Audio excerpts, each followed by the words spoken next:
اسٹاکہولم Sweden سے عارف کسانہ کی جانب سے سلام قبول کیجیے۔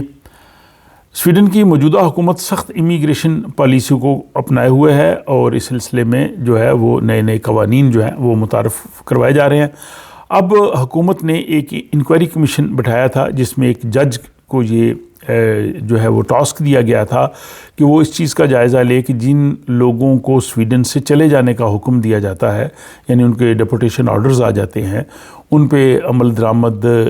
بعض اوقات نہیں ہوتا، کس طرح سے اس پہ عمل درآمد کیا جائے، اور سویڈن سے جن لوگوں کو انکار ہو جائے اس کے سلسلے میں حکومت کو کس طرح کی پالیسی جو ہے وہ بنانی چاہیے۔ اب وہ جو جج تھے انہوں نے اس ساری چیز کا جائزہ لے کے حکومت کو اب اپنی جو ہے وہ سفارشات، ریکمنڈیشنز جو انہوں نے گائیڈ لائنز ہیں وہ حکومت کے حوالے کی ہیں، جو اس کے حوالے سے جو سویڈن کی مائیگریشن کی منسٹر ہے ماریا مالمر اسٹینرگارڈ، انہوں نے یہ کہا ہے کہ جو نئی انہوں نے ریکمنڈیشنز دی، انہوں نے یہ کہا ہے کہ اگر کسی شخص کو سویڈن سے چلے جانے کا حکم ہو جائے، یہاں سے اس کو ڈیپورٹیشن آرڈرز دے دیے جائیں، تو اس کے بعد وہ شخص، پہلے یہ تھا کہ 4 سال کے بعد دوبارہ سویڈن آ سکتا تھا، اب وہ کہتے ہیں کہ اس کو 4 کی بجائے 5 سال کیا جائے گا، یعنی اگر کسی کو یہاں سے ڈپورٹ کیا جائے گا تو اس کے بعد وہ 5 سال سے پہلے سویڈن میں نہیں آ سکے گا۔ اس حوالے سے انہوں نے وضاحت کی کہ اگر کوئی سویڈن کے باہر سے ورک پرمٹ کے لیے اپلائی کرتا ہے اور اس کو ورک پرمٹ ریفیوز ہو جاتا ہے تو وہ اس میں نہیں آئے گا، کیونکہ وہ تو اس کو ورک پرمٹ ریفیوز ہوا ہے، اس کا یہاں سے ڈیپورٹیشن کا نہیں ہوا، تو وہ دوبارہ اپنی جو ہے وہ درخواست دے سکتا ہے۔ لیکن اگر سویڈن میں اگر کوئی بندہ رہتا ہے اور اس کا ورک پرمٹ ایکسٹینڈ نہیں ہوتا اور اس کو سویڈن سے چلے جانے کا کہا جاتا ہے تو وہ اس کیٹیگری میں آ جائے گا، 5 سال کی کیٹیگری میں۔ لیکن اگر اس دوران وہ دوبارہ کسی اور کمپنی میں اپلائی کرتا ہے ورک پرمٹ کے لیے اور اس کو ورک پرمٹ مل جاتا ہے تو پھر وہ آ سکتا ہے، لیکن ویسے وہ 5 سال نہیں آ سکتا۔ تو انہوں نے کہا جی یہ قانون یہ کافی پیچیدہ ہے، اس کی ہم بہت سی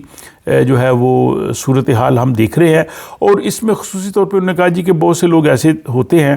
جن کو سویڈن سے چلے جانے کا حکم دیا جاتا ہے، وہ یہاں پہ چھپ جاتے ہیں، وہ نہیں جاتے، یا اگر کسی کا ورک پرمٹ ریفیوز ہو جاتا ہے